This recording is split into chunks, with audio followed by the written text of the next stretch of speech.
Die zu veräußernde 5,5 Zimmer Maisonette-Wohnung befindet sich in Frankfurt-Sachsenhausen Süd. Das im Jahr 1988 erbaute Mehrfamilienhaus wurde 2014 saniert.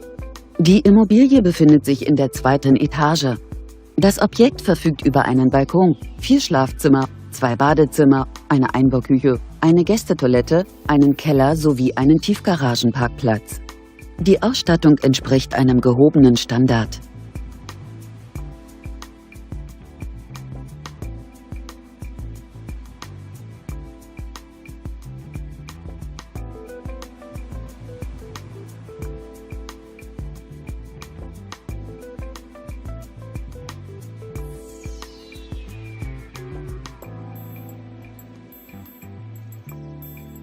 Bei einer Wohnfläche von ca. 190 Quadratmetern beläuft sich der Kaufpreis dieser Maisonette-Wohnung auf 770.000 €.